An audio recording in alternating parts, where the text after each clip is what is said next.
Good evening. I'm Melissa Rosenberg. I'm director of the Howard County Autism Society. Welcome to tonight's monthly speaker series, the Autism Conversation, whether, when, and how to talk to your child about being autistic. And tonight we welcome a panel of autistic adults who will discuss how they learned about their autism. They'll share with you what benefited them most, what they wish their parents had done differently, and what challenges they may have faced due to delayed diagnosis or masking. Before we begin, just a few housekeeping items. We are offering simultaneous interpretation for Spanish speakers tonight. We'll remain together for this welcome and instructions, and I'd like to introduce tonight's interpreter, Magdalena Castro Lewis from Luminous, which is an organization here in Howard County. Magda, would you explain, please, for our guests how to access the Spanish language channel?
Thank you, Magda. Okay, please remember to keep your cameras off unless you're a panelist and remain muted during the presentation. We'll have time for questions at the end of the presentation to our panelists. We are recording tonight's session. It will be posted on the website. And following the presentation, you'll receive a brief survey. We hope you'll complete it. Just takes a few minutes and it provides us with valuable information to improve our programs and services for you. Also like to recognize Beth Benavides, who's joining us tonight. She serves as our special education advocate and is also with the Husband Institute, and also Suzanne Mason from our staff. And I'd like to welcome our panelists this evening.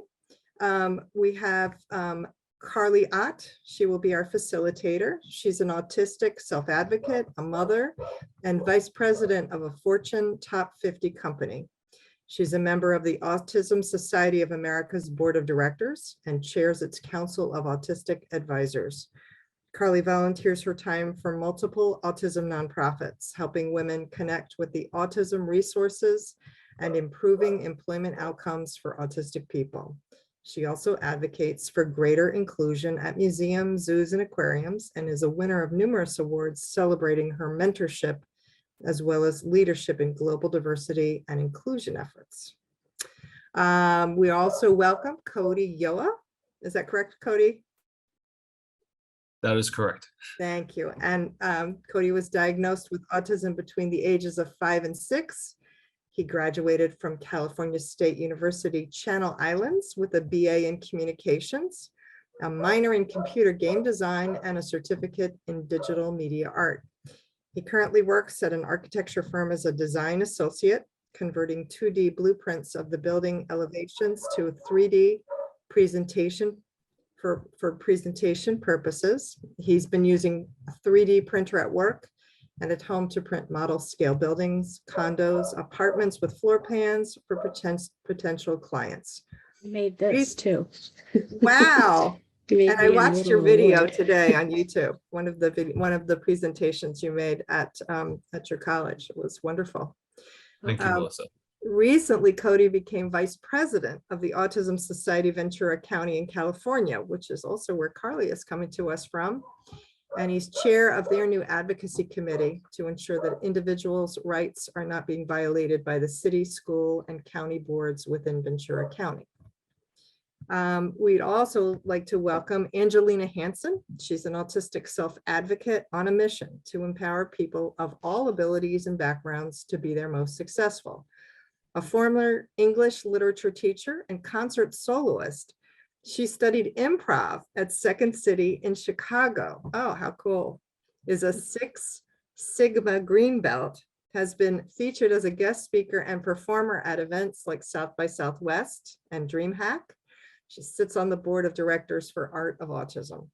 By day, Angelina leads business transformation strategy for a global finance services company, as well as advocates for neurodiversity at the LGBTQ community. So welcome, everyone. I'm going to turn it over to Carly, who will take it from here. Thank you, guys.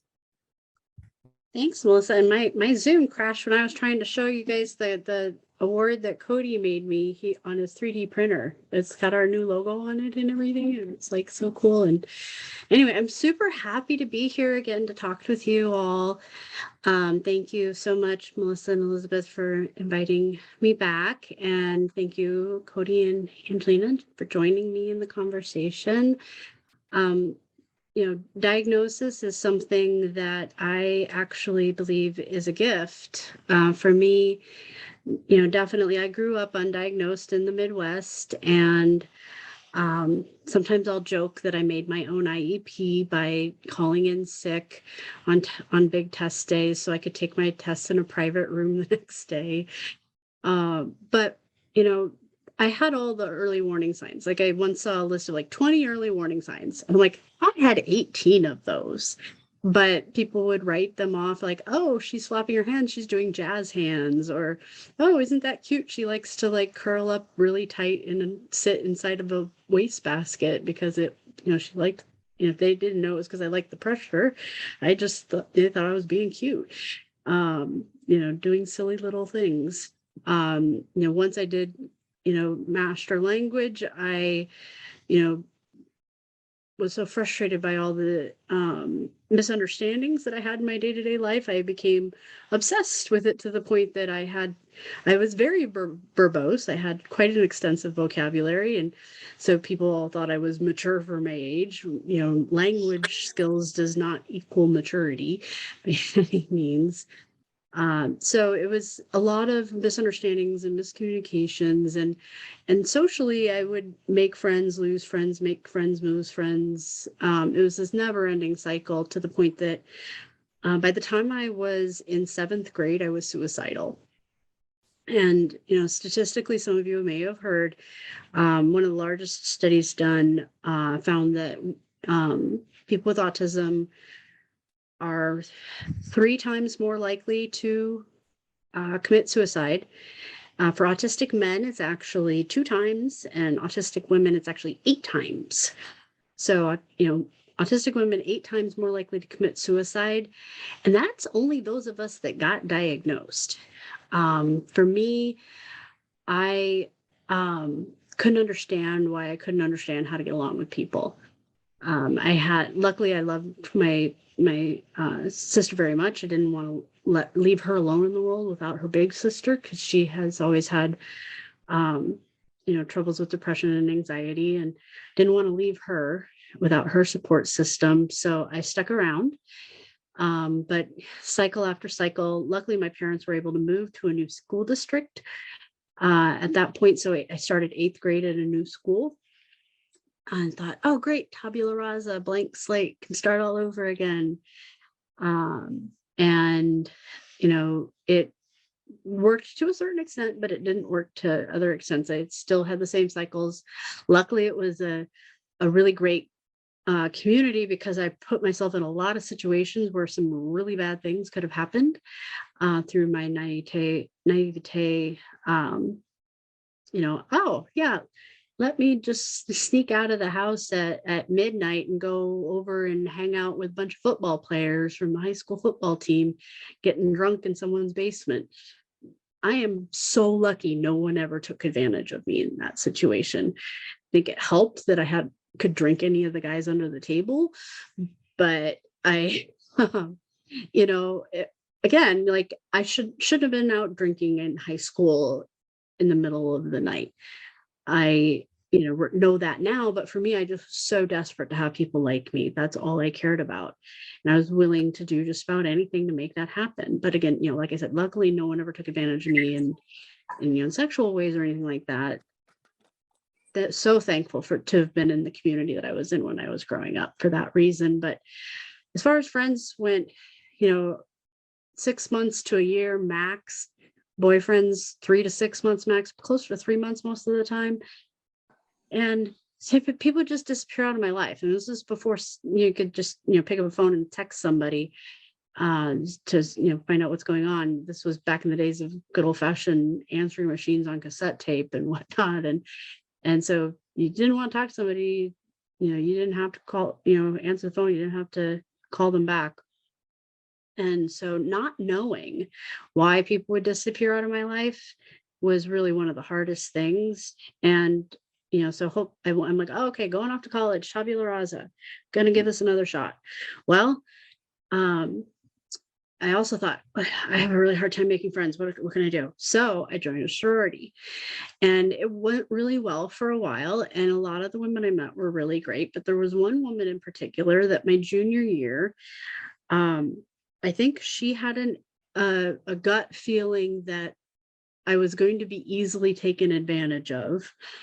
And she decided the best way to prevent that was to tell all of the guys that she saw me with, like if I was out on a date at a bar, we all hung out at the same bar, or if we're at a frat party, all at the same party.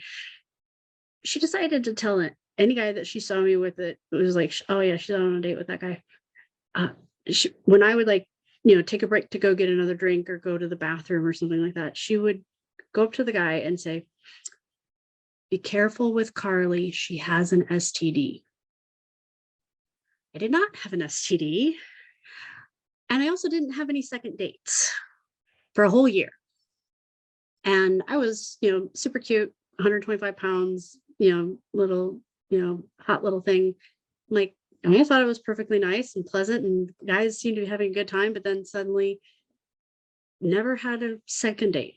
Didn't really know how to deal with that. And when luckily one evening in the spring that year was just talking with a guy who was a really good friend of mine, and she did it to him, and he called her out on it, and he told me about it.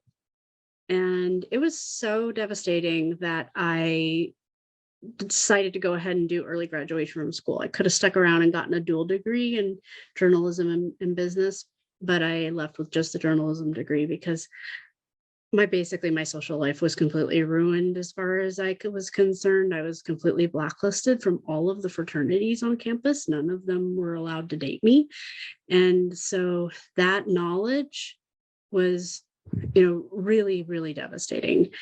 And in my mind, I know that if I had known I was autistic, even though, I ended up getting a DSM for diagnosis of autistic disorder, but that DSM-4 wasn't even out until the year after I graduated from high school.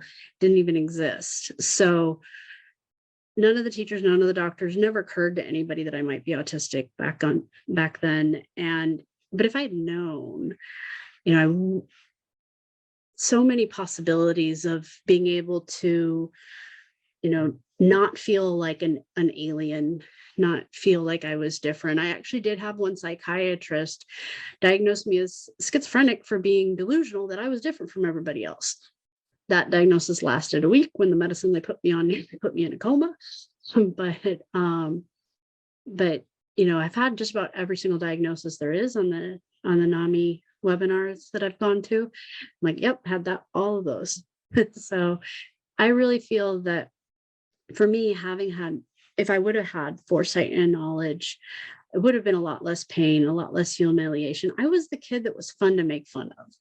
Like, I remember, a guy in elementary school, gets me to go over by the chalkboard. Hey, come here. And he like holds a piece of chalk in his hand and he starts stroking it, implying that I should, and then, said something to imply that I should stroke his private parts, and like random things like that no kid should have to endure. But I reacted differently when I was teased than other kids did, and they got a kick out of that. And so I got a lot of that all the time, and it was really psychologically devastating for me because I didn't understand why I didn't understand. I didn't understand why I seemed to be so incredibly different from everybody else around me.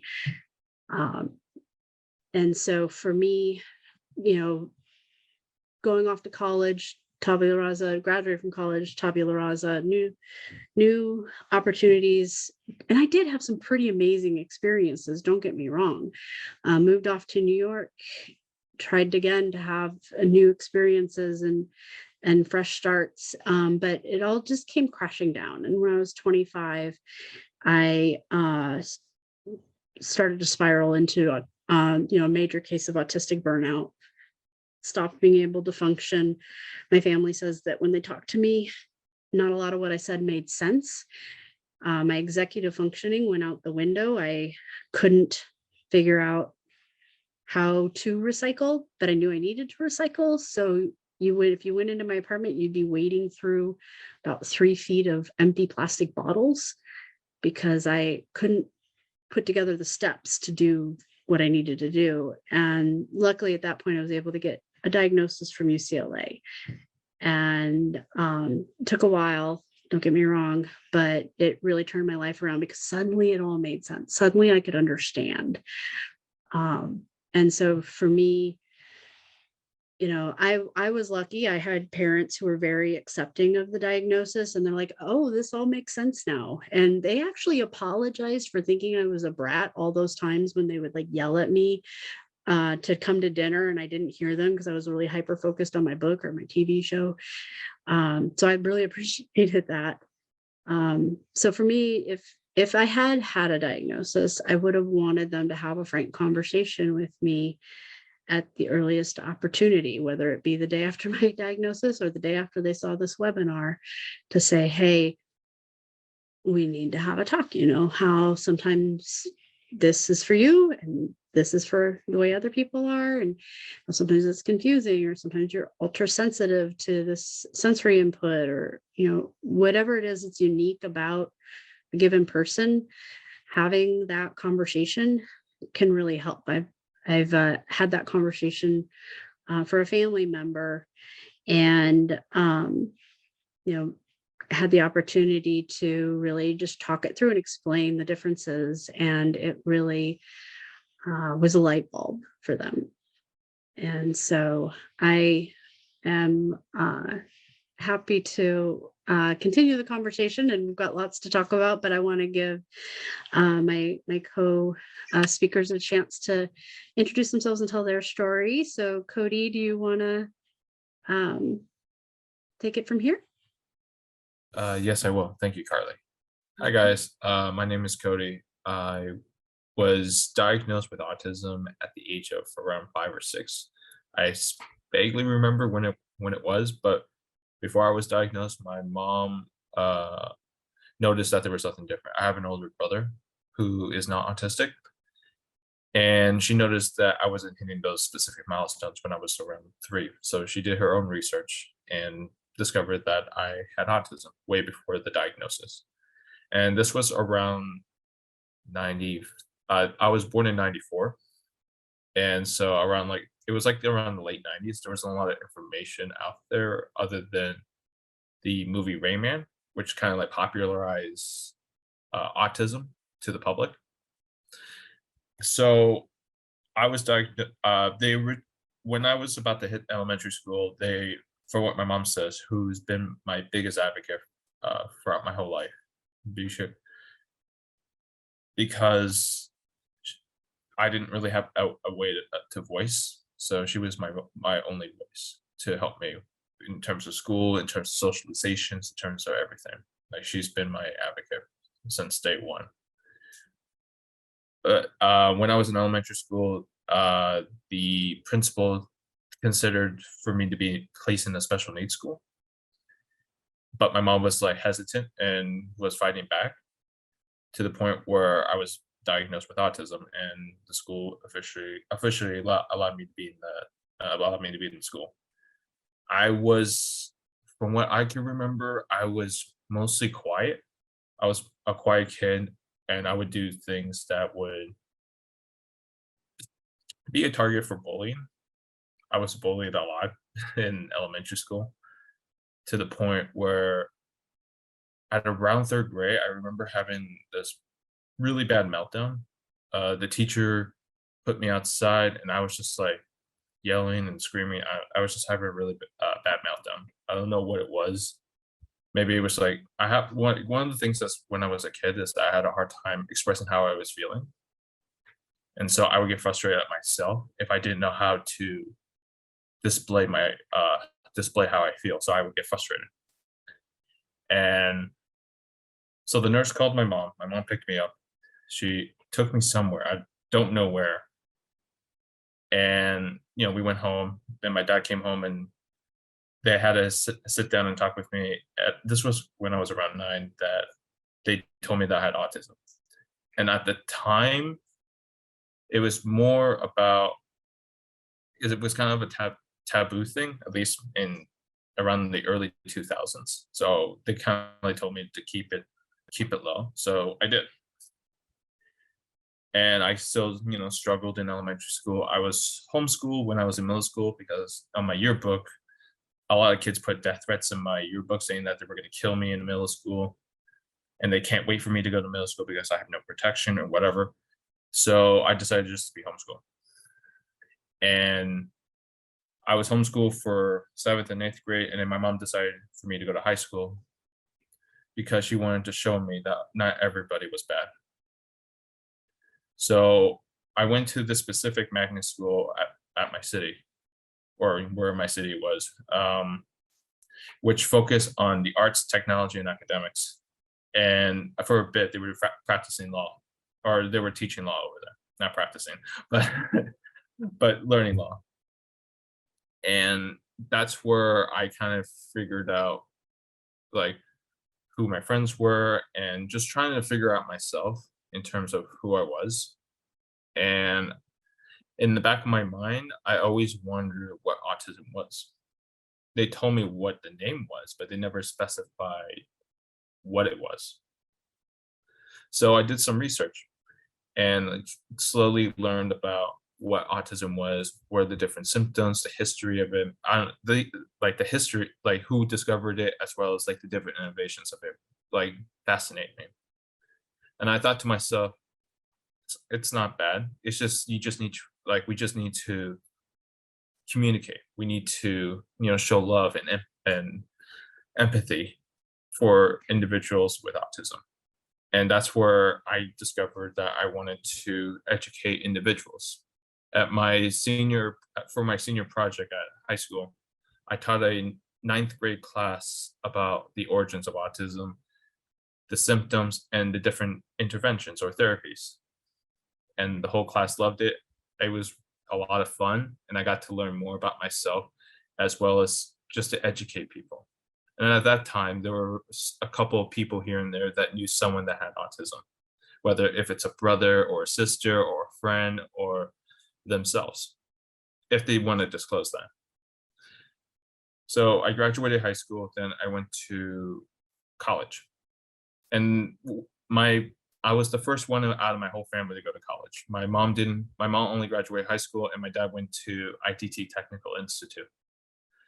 And I was going a lot in my life. My parents got divorced after I graduated high school, so it was just fumbling around, and I was just like stressed out from trying to help my mom with the house and everything, and then trying to focus on school.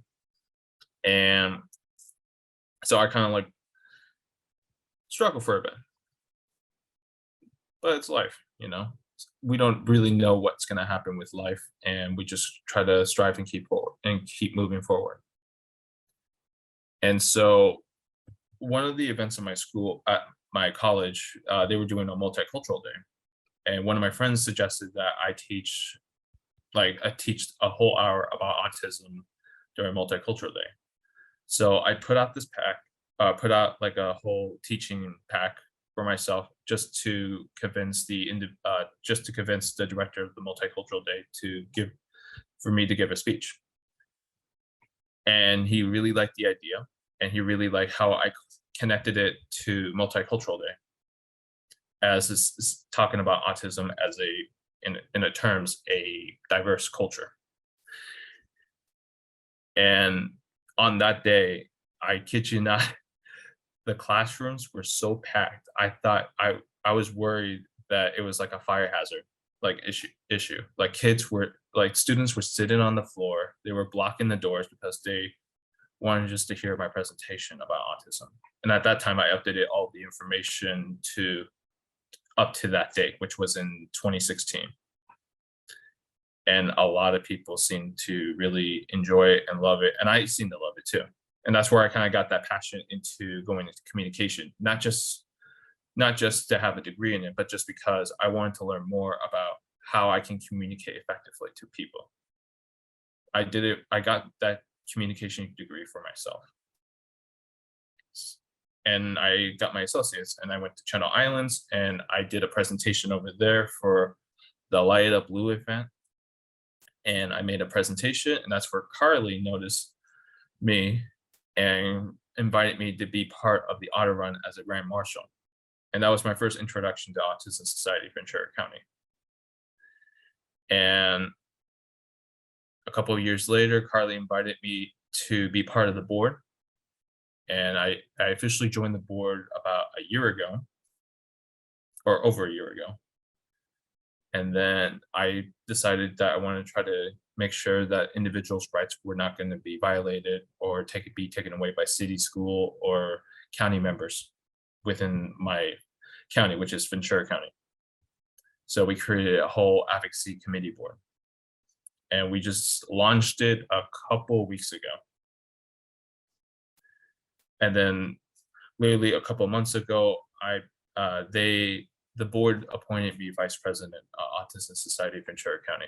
And I have never been grateful for everything that they have given me. Back to the question about if I wish I would have known if I had autism earlier. And at that point, I don't think there was a lot of information about it. I mean, keep in mind, I was like 9 years old when my parents told me, and there wasn't a lot of information about it other than the movie Rayman, which I wasn't allowed to watch because it was R. But I'm happy that I got to learn it a little bit more thoroughly later on, and just learn about the history and different treatments and therapies that, I wouldn't say treatment, different therapies that I did. One of the therapies I still remember to this day was kind of like a social therapy. It was by a Dr. Galika, who has helped me in terms of socializing with other people, mostly with other people on the spectrum. And, looking back at it, I kind of view autism as like how Peter Parker became Spider-Man. And I'm not saying that Peter Parker has autism or he got his powers when he was born. But if you also consider to think about it, Peter Parker didn't really choose to be Spider-Man. He got bitten by a radioactive spider, got these abilities, struggled with it, and then became known as the web-slinging superhero. And I kind of relate to that because I didn't have a choice to be autistic. But it's more about like learning about how to maneuver around it, just like how Peter Parker had to maneuver around his abilities and how he uses it for good to help people. And with the fact that I'm a communications major, which is ironic because some individuals on the spectrum have a hard time communicating their expressions or their emotions to people, that I want to use it for the good to help individuals on the spectrum. I don't want to, I know I've gone on for a No, bit, great. so I apologize. No. Thank you, Cody. And I love that, when your mom recognized that you needed to know, she made sure to tell you. And even if she didn't have a lot to tell you, at least you knew there was a reason for what was going on and what was different. So I thank you for sharing that. And Angelina, do you want to tell us a little bit about your experience? Yeah, thank you. So, pretty similar to Carly and Cody, I experienced a lot of things like bullying and misunderstandings and miscommunications between different people, lost friends, all those sorts of things. I think that when I was younger, autism wasn't something that was something that was like kind of part of the mainstream knowledge, or a thing that folks were really looking for and identifying as something where there might need to be a diagnosis or education around. However, I would say that even if that were more prevalent at the time, my family was full of, and this is suspected, not confirmed, but I am 99% certain that just about everyone in my immediate family is some flavor of neurodivergent. So I don't think that I would have stood out to them anyway as being very different. Um, uh, we were all a bit odd ducks. So in that way, I fit in, and yet I still stuck out from my family in different ways. So, it was something that I didn't really even realize very much that I was different until I got to school and I started running into the troubles of, not being able to hold on to friends or feeling like I was being teased or made fun of and not understanding why. Similar to Carly, I reached a point where I ended up feeling like I shouldn't be alive because I didn't seem to be wanted by anyone. And actually, when I was 7, I tried to do something about that. Also, when you're 7, you don't know a lot about how that works. So taking all of your mother's birth control pills is not an effective way to approach that situation. But I got really sick. I didn't know. I just knew that I was different. I knew that people didn't seem to like me for whatever reason, or that I didn't do things right or how they expected, and that carried all the way through adulthood until I was diagnosed a few years ago. And one of the things that I learned very early was that I receive praise and I am accepted if I perform well, if I do things well or do things that are valuable, or that are interesting. And so that led me into collecting knowledge about everything possible and being a human encyclopedia and spouting off facts and dazzling everyone that I knew some random thing. And so then I was valuable. Or finding solutions for things, and I provided value, or just somehow providing entertainment. And so I was immersing myself in the arts, and everyone would be amazed that I drew this thing, or I painted this thing, or I learned this instrument in like a week. And then that turned into going into theater and becoming other people, and really just doing everything that I could to not be myself, because being me wasn't what people wanted. And I think that had diagnosis been a thing earlier in my life, I don't know that it would have changed the teasing or the bullying, because kids will do that if you're different. I think that there's a larger sort of change that needs to happen around education, awareness, and acceptance, with adults, children, teachers, things before maybe that bullying situation would change.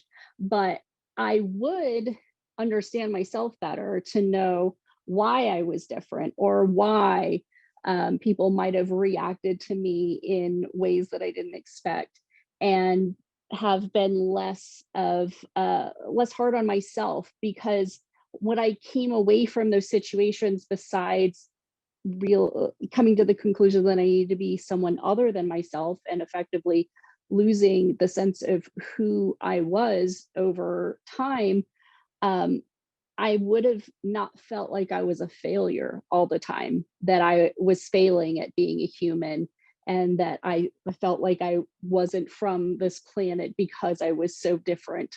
And feeling like no matter what I was trying to do, somehow I was failing. And whether that was trying to be friends with people, and losing friends in junior high and high school because I said the wrong thing, or I made the wrong joke, or whatever, because I was trying so hard to be liked, and failing that. Trying to do different things because those were the things that were seen as successful, and failing at that. Trying to have conversations with people and it feeling awkward, and not being invited to things, and failing at that. And then now realizing that I wasn't failing. It was that I didn't know that there were different rules, and that there were different ways of approaching these situations, and that my natural way of doing those things was just different than those people, and I needed to figure out how to bridge the gap. They could have also figured out how to bridge the gap too, but we're in a situation where maybe that's not so understood quite yet. So I think, if anything, the common theme really just is, had I known, I probably would have had a bit more self-understanding and self-confidence. As a kid, you're not always going to be super confident, but at least as I got older, being more confident in myself and aware of myself and my needs, that I could address those things. Because what happened without having that is constantly going out and seeking attention from anywhere, in any way that I could, including in ways that weren't healthy for me and might have been dangerous for me. But I wanted to be accepted, and I wanted to be liked and loved, and I didn't feel like I was getting that. And I didn't know how to solve the problem. So I just looked for it in any place that I could. So that meant being in abusive relationships. That meant being in relationships that were probably unhealthy for various reasons. And just lots of things that weren't good for me, and making choices that, had I had different knowledge and a better understanding of myself, might have made different choices, where it would have led me on a different path, with fewer bumps and fewer obstacles. I can't say that I'm unhappy with the path that I've ended up on entirely. I think that, where I've ended up, it is a good place, but there's always, especially with late diagnosis, sort of mourning the life not lived, because you realize that things could have been different had you known. You would have made different choices had you known. And going through that grieving process, as well as getting to know yourself and educating yourself better about who you are, and how you're different, and the things that you need. And along the way, not only was I trying to fit in and seek love and attention, I was also suppressing all of the things that I actually needed for myself, to take care of myself, to try to force myself into this neurotypical box and way of being that was the model for me. And that was the only thing that was presented to me, is like, this is how you are supposed to behave and appear and conduct your life. And so going to nightclubs because that was what people did when I was in college, or going in just like general social situations and different things that I didn't realize made me uncomfortable and were unpleasant. I just was like, oh, I just need to loosen up. I need to drink so that I can feel more comfortable. I need to do these things to fit in and to make this work. And I didn't think about the fact that like, I actually just don't like these things. And I'd rather be doing something else, like reading a book at home with some tea and having my cat on my lap, and trying to minimize the number of inputs that I'm dealing with. And so I sacrificed a lot of my own health and well-being to try to fit into this box again, because I didn't know these things about myself, and was trying to follow this mindset and this model that really wasn't appropriate for me. It was actually harmful for me. So kind of along those lines, when we think about how we, learning and understanding myself and sharing that with different people in my life, what that turned into was learning how to express, how to find the language to talk about my experience and to share it with other people in a way that could be understood, because part of my challenge was also hearing things about the presentation of autism and the autistic experience, and it was often in language that I couldn't relate to, and it was usually based on like clinical observations and things that I didn't really experience internally, and in ways that really kind of were just had a negative slant and created stigma. So it was language that I didn't really want to use for myself. But so things like I think this is probably something a lot of like parents and folks have talked about and dealt with, is the person first versus identity first language. So that being a person with autism or autistic person. And I had trouble with, how do I explain this about myself to someone? And so the safe alternative was on the spectrum. And I learned that saying person with autism or on the spectrum were just ways of avoiding addressing that, like, I am an autistic person and this is a core part of my identity and how I see the world. And I found that a lot of people were afraid to use that language, myself included, because of the stigma around being autistic. And so I had to reach a place of self-acceptance before I could call myself an autistic person. But also because it really is the most descriptive way of communicating the experience of being an autistic person. I don't ever leave my autism anywhere. It has literally colored my experience throughout my entire life. I don't sit on my autism, so I'm not on the spectrum. My autism is a part of me and how I view the world. And this is really, if we're being honest, a modern problem, because the way that we have over the last century kind of created the idea of how people should behave has been based on the idea of standardization, and this goes into industrialization, and the fact that autistic people have existed for a very long time. We just didn't really have the language for that yet, and we didn't have a way to identify that. It was just that, that your family member who was different, or they were just that way.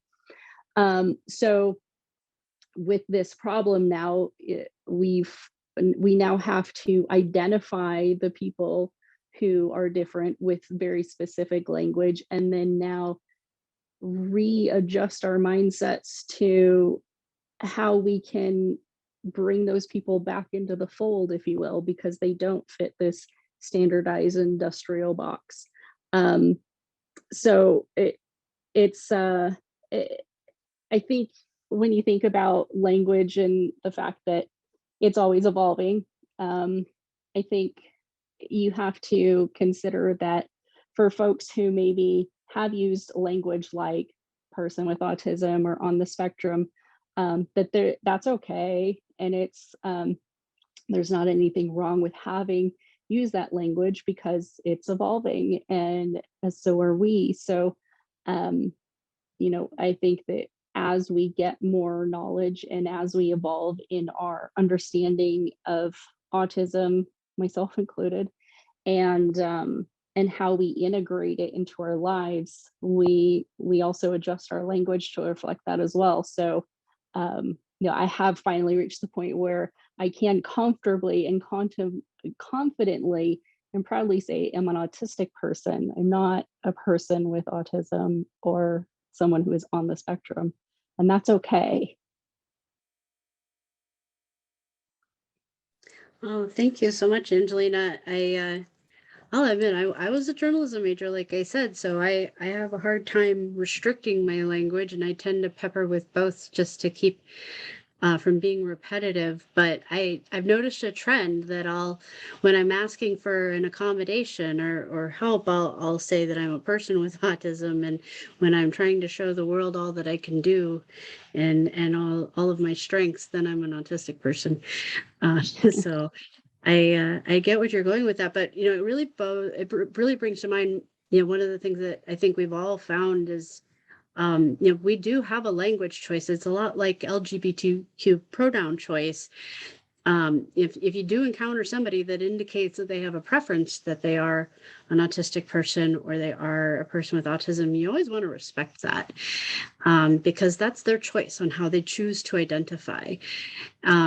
And with the whole person first, identity first, conversation that's out in the world today, I mean, sometimes you can't do that with disability. I have a friend who has a daughter with cerebral palsy, and she thinks it's hysterical when I use in webinars at work. You can't say that that I have a cerebral palsic daughter. It just, that is really hard to say. It doesn't roll off the tongue very well. And, other things like multiple sclerosis, you can't do that. And there's no way to manipulate the language to make that identity first. But with autism, as Cody said, it's like a culture. We are a unique group, and you get a bunch of us in a room together, and we all get along royally, and there's no problems at all waiting for the person to finish typing that uses AAC, or we can talk like Angelina and I have this ongoing text chain with a couple other women, and 1 minute we're talking about how much everybody loves a certain actor, and then the next minute we're talking about our GI issues. It's no big deal. We just flow however we need to go. And there's our social rules are very different from the neurotypical social rules. But when Angelina made a comment about something on about my phone being updated, I'm like, I just don't get it. And she's not offended that I didn't get it. I'm not offended that she said something that I didn't get. And she explained to me like, oh, okay, now I get it. Like, I'm a really smart person and I get a lot of stuff, but I did not understand that she was referring to me not having updated my iOS. So it's one of those things where, as a culture, it's no different than any other culture. There is actually, just like with different races you have the concept of discrimination known as racism. There's a word that is being heard more and more. It's ableism.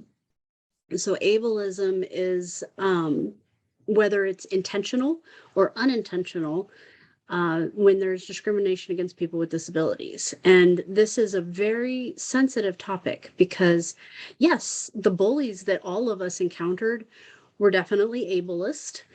and it was definitely intentional. There's a term that I think just about everybody in corporate America has had a class on unconscious bias. That is things that you don't even realize you're biased against. It just comes out in your life. And ableism for a lot of people is, falls in that category. We are, as a society, just beginning to broach the concept of people with disabilities being equal. That being disabled is not a be all end all, your life is over and, you might as well just lock you up in an institution.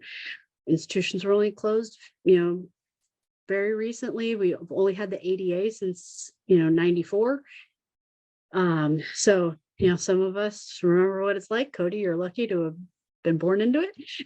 But, with ableism, I really want to emphasize that, I'm sure, if you're on this call, you are likely never intentionally ableist because you care enough to find out about topics like this. But be aware that it is a thing. So, in some ways, withholding the information from your child that they may have autism, you're not enabling them to learn about it. You're not enabling them to understand why they're different. And, we really want to encourage you to, assess, what are some of the things that you think your child would benefit from knowing about their diagnosis, how it could help them. I have a family member who, a young child who was, licking the ice cream chocolate out of his bowl with his finger just to get every last drop. And I said, "Oh, I'm doing that too." I've done that quite a bit myself. We have a lot in common. And the child said, yeah, because we're both autistic. And I'm like, no, because we both love chocolate. So for him, it's just an everyday occurrence for him that he has autism, and that's just a thing. We have conversations from time to time about the social contract and how, because you live in society, you gotta, live by rules. When he's a grown-up, he can go live on top of a mountain all by himself. But we make it intentional and we explain everything. I don't think that child has ever heard "just because" ever in his life, because the adults around him understand that he needs to get an explanation or it won't sink in. So I think Elizabeth, I see you've got your hand raised. Was there a question? Yeah, this is such an incredible presentation. I can't thank the three of you so, enough. I have a couple questions that I thought I would just throw out there. So one of them is often parents will ask or want to share the language that they're using at home with their child, with their team at school, with teachers. And I think I think that's just so wonderful that parents want everybody on the same page. And for some teachers, it may be surprising because for so long, teachers have been told by families, don't ever say my child's autistic, or, we don't use that, whatever. And now we have a lot of parents that are saying, I'm really neurodivergent, proud, and we respect neurodiversity. We want my child to embrace his autism. And we really want the team to know about it. And so I've just encouraged them to write it down, share it, scream it, whatever you want to do, incorporate it into the IEP. I mean, do you have other tips besides that? Yeah, the child I was talking about in my family, their parents actually, daycare says on the intake form, what do you call number one? What do you call number two? What do you call the maternal figure? What do you call the paternal figure? Or do you have two maternals or two paternal? Some daycares will ask you what do you call these different things, so that there can be consistency, especially when it comes to things like potty training. And I see this as no different. This is part of who you are. This is part of life. This is part of growing up. So, and you approach it from the standpoint of we want to make sure there's no confusion, and that that for the sake of the self-esteem of the child, that it's always approached in a positive manner. And, I told you that we always talk about social contract as a way to explain the rules of saying hi and bye, and always walking on the right hand side of the sidewalk or the hallway so you don't run into people. Like, things like that have to be book learned in some circumstances. So as new advances come along where you're like, okay, we're really working on not slamming doors when we enter and leave rooms. So if you can give positive encouragement or gentle reminders, it's no different from that. So sharing the language that you want to have used, it's right along those lines, just as you don't want to have them use bad language. Yeah. And that's so great. And I think, for those of us that work with teachers and trained teachers too, I think that's something important for them to start being more aware of and inviting that conversation. Angelina, there was something you said that really stuck out with me and to me. And what you said was that you mentioned that you felt you had to be good at something to be accepted. And, quite often people will say, well, what's your gift? What's your child's superpower? What's their, and for some of us, we're like, oh God, I don't even know what I'd say is my superpower, much less his superpower, or we do find something they're really talented on and we make that the only thing about them, like the only thing. I mean, can you just speak a little bit more to that, or I'm just not sure where to go with that, but it's real. And when you said it, I can think of so many kids that I only identify because of their talent in a certain way and don't see anything else about them. Yeah, I think I don't think any of us are very good at identifying our talents. Well, I don't want to say anyone. A lot of us aren't. Some people are very good at that. And I always wonder how they are able to do that. But I think, we all want to have things that we're praised for. And so, I try to identify those things, is like, look for where you get the positive feedback or the praise, or to say, for me personally, oh, this is a thing that I'm good at. But I think one of the key things on the other side of that is to not focus solely on being good at everything or being perfect at everything, and embracing and encouraging failure. So the more important thing really is trying. So trying things and seeing if you're good at them, and if you're not, what can you do to learn them better, to get better at them.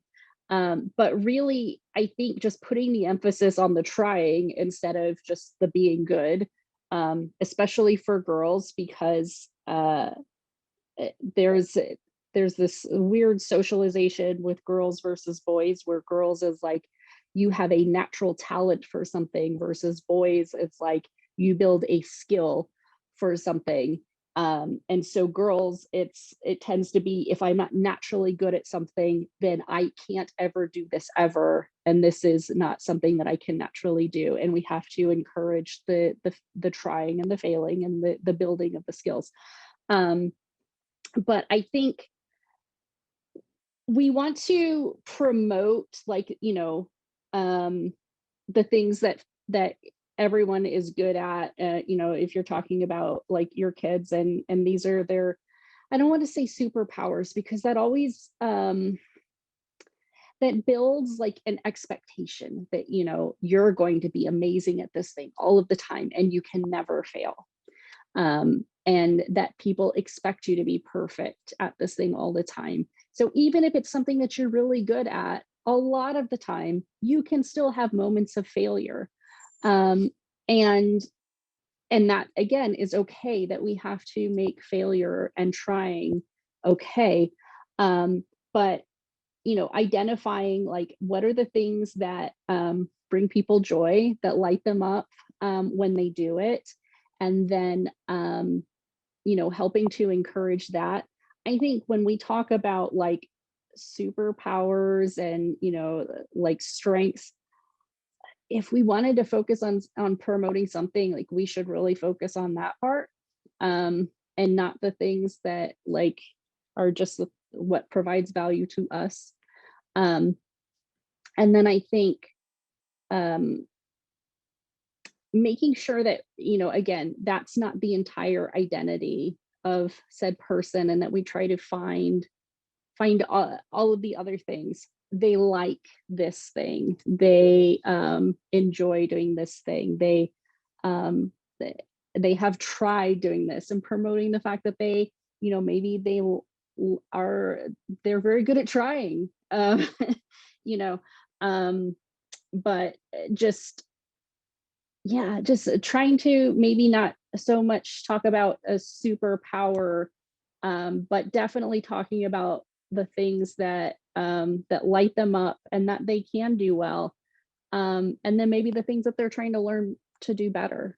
I'm not sure if I'm answering your question exactly. No, I think that's, yeah, no, thank you very much. That's perfect. And yeah, thank you for taking that topic on. Carly There's has another question. Oh, sorry, go ahead, Oh, Melissa. sorry. No, I was just gonna say Carly has posted that her superpower is untangling necklaces and Christmas lights in record time without looking. So that's great. Thank you guys also. Great presentations. And we do have a question in the chat. What would you tell a teenager that has recently been diagnosed to help them accept their diagnosis of autism and learn that it's part of who they are? I think for me on that, that's a tough one, and I actually get it a lot from parents that I talk to, and it really this is again a situation where you just want to be honest with them and say, you know, teenagers are rough for everybody. You have an extra added element to it, and you have a choice to hate it and hate everything about your life. You have a choice to embrace the fact that you know what something that's significantly different about you, and the opportunity to learn about things like, I didn't even know sensory issues existed until I got diagnosed. And then I found out I had a boatload, and it's like, oh, that's why I do this. That's why I do that. Oh, that's why me trying to go to the Rockefeller Center tree lighting ceremony one year just was an abysmal disaster. You know, knowing that that's going to be hard for me, I can also develop, you know, short-term coping mechanisms to make it possible for me to do the things I want without having a meltdown. And so it's an opportunity as a teenager to, you know, on the side, do your studies, but also, you know, the opportunity to really inventory, hey, do I have any sensory issues around sound? And there's more to sound than just volume. There's pitch, there's frequency there. You know, I can't abide being in a room with a man that has a bass register voice yelling. I found that out at a comedy show in Hollywood. I had to leave the room because that was the comedian's idea of doing an act. And I nearly threw up from the sound. You know, it never occurred to me that that was an autism thing, a sensory issue, but now I have that context. I'm like, oh, that makes sense why it didn't bother anybody else. So being able to inventory it, I think that helps. But yeah, Angelina, what do you Sorry. think? Go for it. I think it's also important to try to reframe it, because the natural inclination, just based on you know, like the public conversation around autism and how folks treat it, is that it's a negative, and it needs to be framed as like it's different. Are you mad about your eye color? Are you mad if you don't like certain vegetables? Are you, you know, like, are you upset by all of these other things about you that are natural that you didn't choose, that may make you different from someone else? I hope not. But the thing is, like, if you don't like certain foods, what do? You figure out the foods that you like, and you make sure that you're able to still feed yourself, right? It's the same thing with being autistic or neurodivergent in some way. The way that you approach something might be different, but that's okay. And that doesn't matter. You just find the thing that works for you that gets you to the end goal.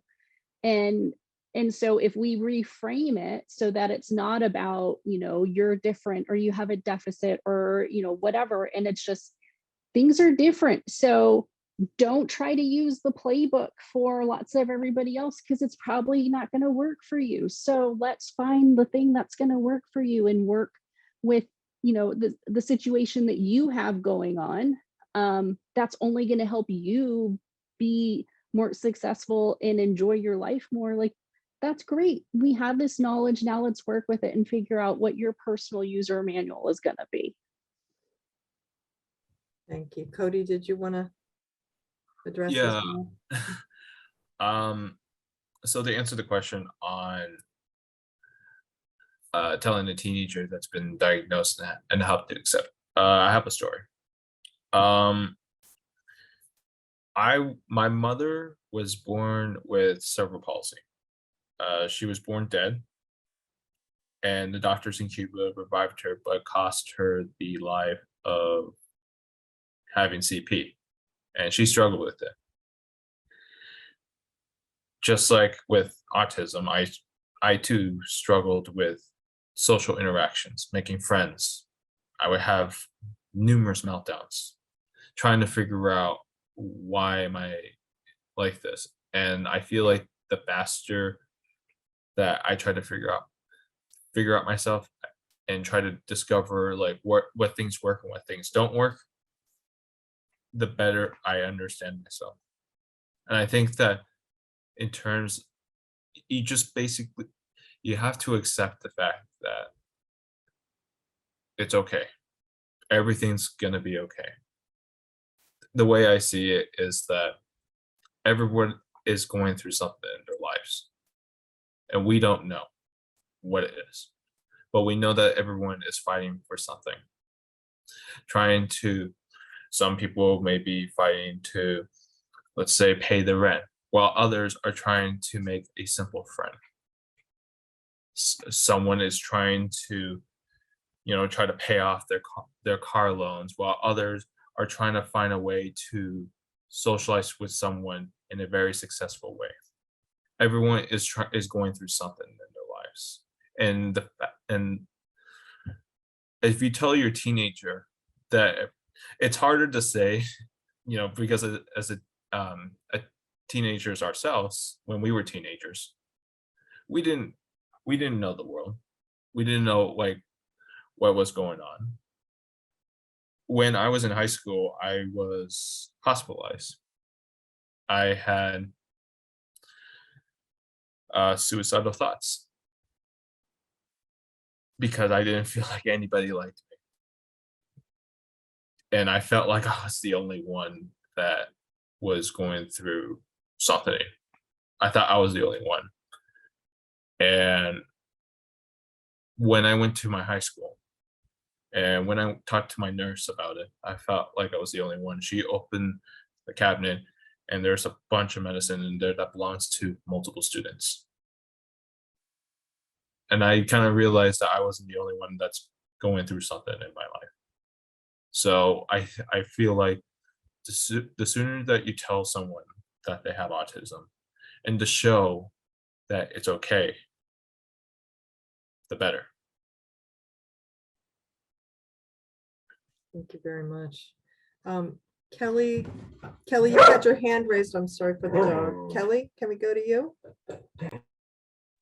There I am. Okay. Love your dog, by the way. I wanted to know, if I'm a book reader, if there might be fiction and or nonfiction book that you guys might suggest for me to help my son. I know he's autistic. He knows he's autistic. However, I don't really know autism per se. I've sort of been told he's autistic by different people who have said, oh, this mannerism is autistic, or oh, he does this because he's autistic, or the reason he does X is because that's something of autism. So I was just wondering if there was something that could be suggested so that I might be able to read a little bit more about it, almost like an Autism for Dummies. So major coincidence, Kelly, I was just typing into the chat my book recommendation for that exact question. There you go. Because I always like to make sure that I mention it during webinars, and I realized we were getting to the end and I hadn't mentioned it yet. So yeah, Great Uniquely minds think Human. alike. Yeah, Uniquely Human's the name of the book, and most autistic adults I know wish their parents had read it when they were a kid. So it's definitely a good one, but there's some really great books out there by autistic adults as well. So there's book lists that you can easily find on in a Google search, like books by autistic authors, and so you can find something appropriate for its age range. There's also the Asper Kids series by Jen Cook, who's also on the council with me. What is that? So Asper Kids, it talks a lot about getting along with and just really the growing up process. So is it for me? For your child. So it's for him. Okay. He doesn't have, I mean, like, he's like, yeah, I know I'm autistic. And it's not like he's looking to discover. It's something to have around the house in case he decides to want to pick up and read it, or if he ever expresses interest, you can get it for him. Okay. But yeah, so. Yeah. And we'll share those books out with everybody when we post the video too, because I'm sure others would want to take advantage of getting those as well. So. And just a clarifying question, were you looking, I thought I heard you ask about fiction books, or were you looking about for just how to get more of an internal experience about having autism or being autistic, or like what was your goal? Because that could help with book recommendations too. I'm not exactly sure. I guess I just want to be able to properly communicate with my son, and should other autistic, what's the word I'm looking for? Should he do other autistic type things and I don't recognize it? So kind of like these are the reasons why he does X, and I might be able to help him, because for a very long time we had no idea he was autistic. None of us knew. We thought he was sensory deprivation, and not deprivation, sensory processing. Yes, thank you. Sensory processing. We thought he had bipolar. We thought he had oppositional defiance. Like, you name it, we had the alphabet soup out on him. And he turned out to be none of those. He turned out to be autistic and ADHD. So I was very ignorant, with him growing up. And so, of course, he had suicidal thoughts and pretty much all the same things that you guys have explained and have gone through. And as a mother, now that I know that, he's on the spectrum, what can I do to help him, enhance him, and learn about what this is all about? And so if there was a fictional book that you thought was a really good book and explained it very well, that's why I said fictional. Gotcha.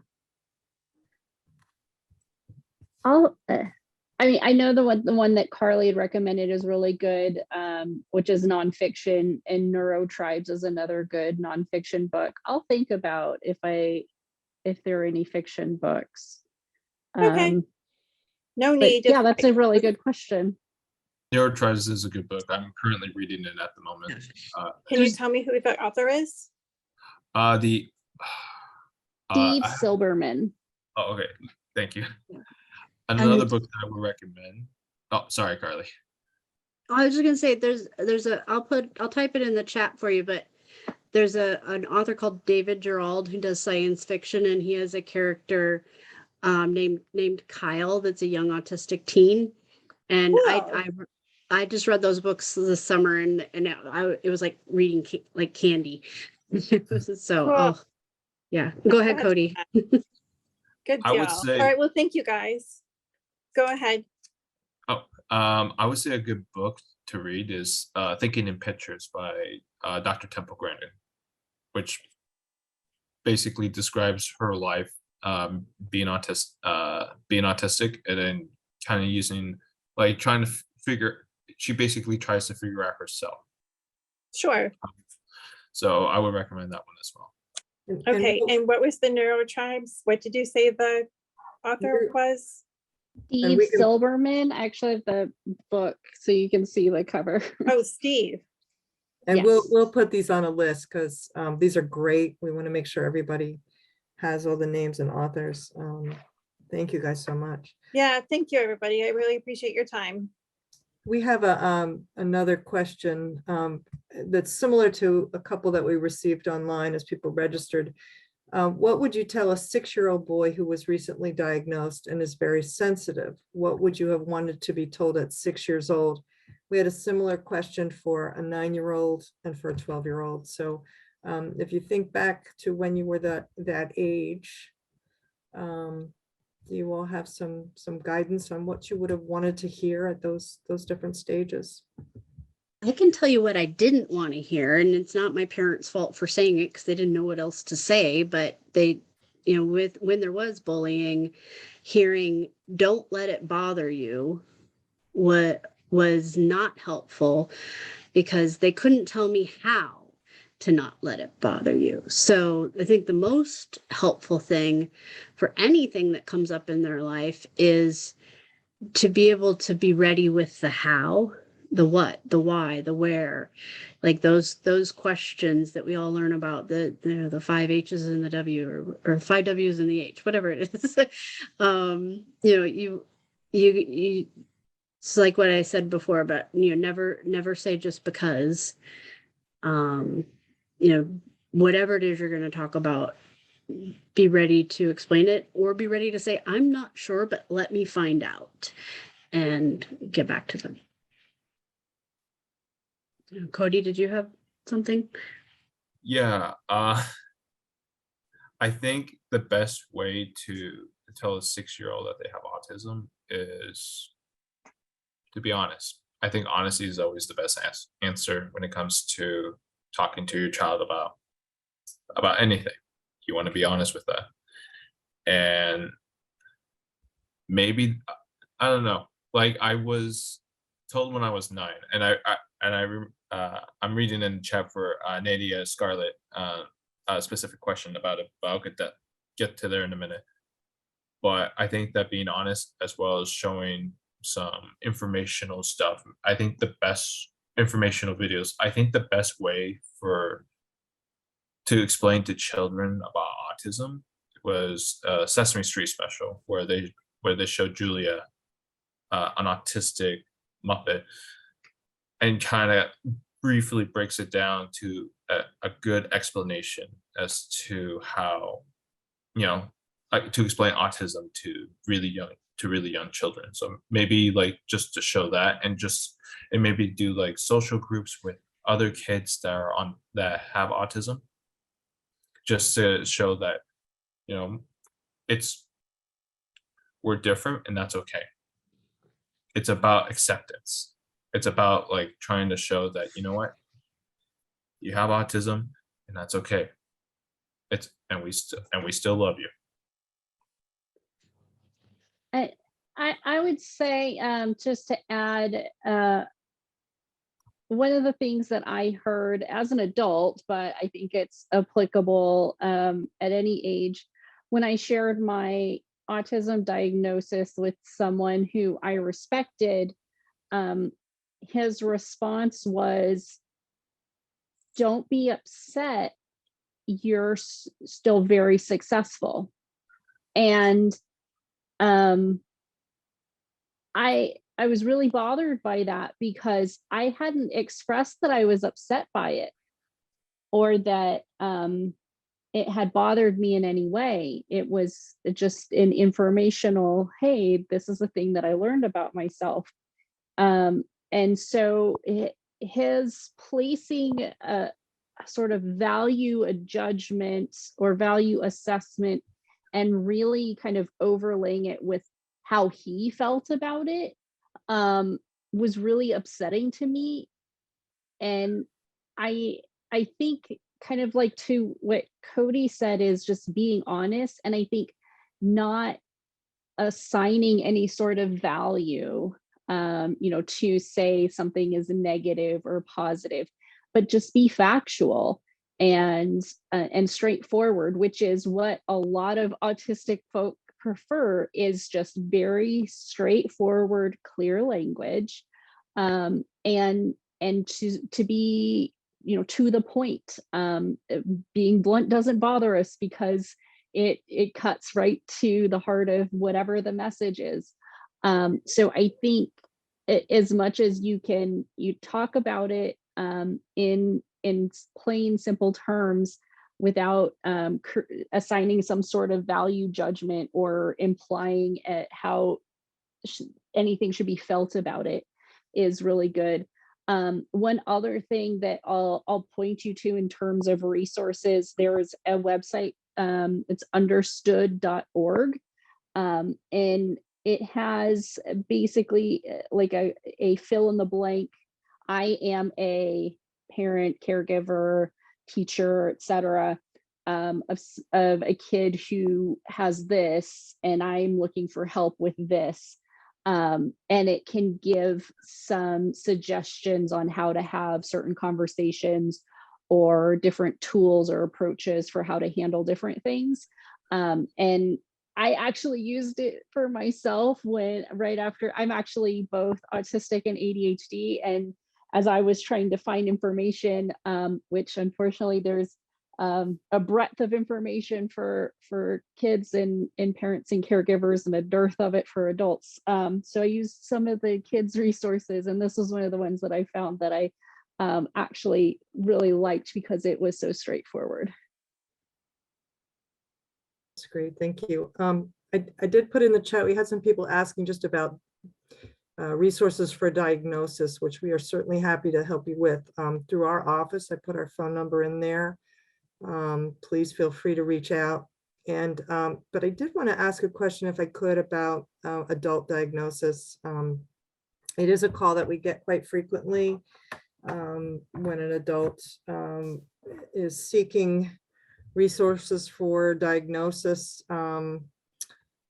and trying to figure out, I guess, if they want to get a diagnosis, where to go, and just in a practical manner, what's the cost, what's the cost of that? And because it can be expensive, can take some time. And then, maybe also trying to decide, is it worth that investment of time? I don't know if y'all can speak to that, what getting the diagnosis, especially as an adult, was it something that you feel is worth getting? Am I making sense? Is it worth it? Is it the investment that people should be making? So I'll just say quickly, and I know Carly has a lot around diagnosis. She's our guru on that. But I will say, if it's worth it, yes. It does not have to be a doctor diagnosis. It can be self-diagnosis if that is enough for you. If you are looking for certain types of treatment, then a doctor's diagnosis, some sort of licensed professional is required. But it really, diagnosis for me was validating and reassuring, and it came with a sense of relief. I mentioned before about going through sort of a period of mourning for the life that I hadn't lived. And that is also very true when it comes to diagnosis, but the knowing was much better than not knowing, and continuing to be frustrated about not understanding why I was struggling with the things that I was, and being able to change my mindset where I was no longer trying to, I lived by the adage of, well, if I just tried harder at this thing, I'll finally master it one day. And after diagnosed, I realized it's not that I needed to try harder, it's that I was using the wrong dang method in the first place. And so once I changed my approach, then things started working a lot better. And I would not have arrived at that place had I not gotten a diagnosis. Yeah, definitely. I feel the same way. I mean, you only have one toolbox. That's the tools that you know. And so unless you go out to find your own truth, you're never going to know what other tools you may have in your toolbox or tools that you can learn about. But yeah, I'm when it comes to female diagnosis, I'm the keeper of the list. I have a list of diagnosticians that are competent when it comes to diagnosing women and girls around the country. But I know Melissa's got some good resources for your area as well. But really, I think one of the big things to keep in mind too is that having the diagnosis is key if you want to get an accommodation at work.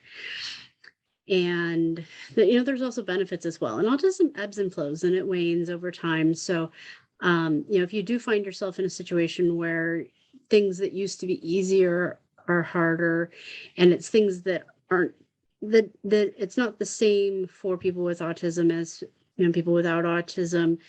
They have done practically no studies on autism and aging, so we don't really know what it's like, other than the handful of people that we know that are of retirement age that are autistic and their personal experiences. We don't really know what to expect.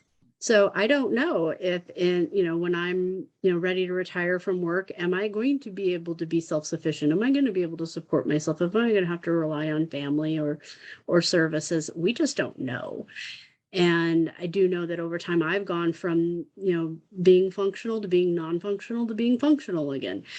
So that's one of the reasons why I don't like functional labels, is because I've been all of them. But I would say that getting the diagnosis is key for work accommodations. And you can't, when you start having a problem at work, or they decide they're going to change your job and you're going to need an accommodation because of the changes, you have to have already gotten the diagnosis, because it can take a few months to get the diagnosis, and that's if there's no waiting list. So if there's a waiting list to get a diagnosis, and then it takes another month for meetings and evaluations and all this other stuff, and then for them to write up the report, you probably lost your job by then. So if you believe you are, it's a good tool to have in your toolbox for that purpose alone. If you want to remain in the working world, you never know.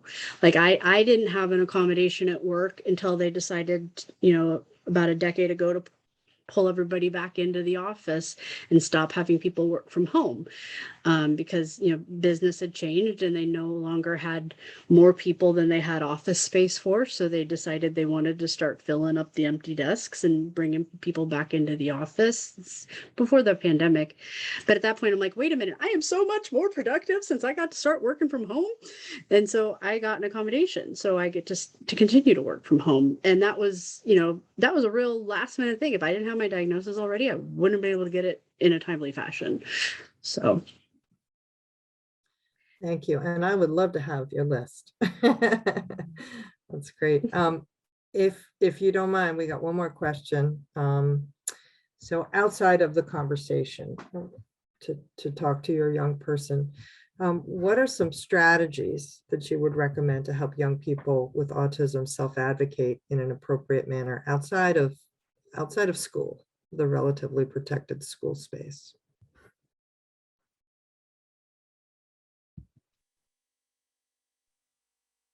So I think this is true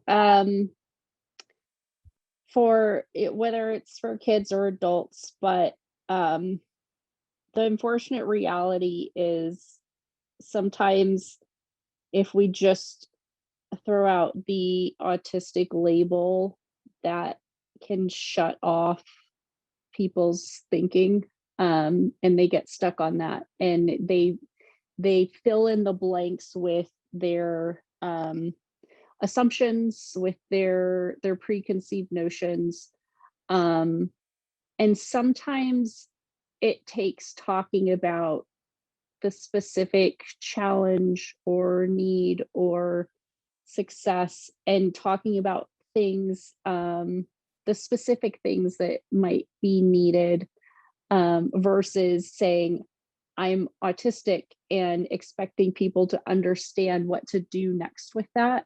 So it might be a matter of just breaking it down to what's the challenge. Like sometimes, hey, sometimes I have trouble, hearing or processing what you're saying. Would you mind slowing down, or would you mind sending me a text message or an email, or, or it might be like, hey, that's a bit loud for me. Would you mind, lowering the volume, or and just talking about the specific situation and not necessarily getting into I'm autistic and XYZ. I think it also depends very much on the context that you're talking about. So these are more like everyday examples. But I think the more that you can talk to people in terms that they understand and can relate to, the more likely you're going to have success in getting the outcome that you want. I think that when we try to approach things in a way that isn't going to resonate with other people, using language that they're really going to get, or experiences that they're going to be able to get, then that ends up becoming a barrier. Thank you so much. That's great. We are a little past our time, and so I want to thank our panelists this evening, Cody, Angelina, and Carly. Man, what a fantastic conversation. We certainly appreciate all your insights, and thank you very much. Thank you all for joining us this evening, and we look forward to our next session in October. We'll be talking about guardianship and supported decision-making.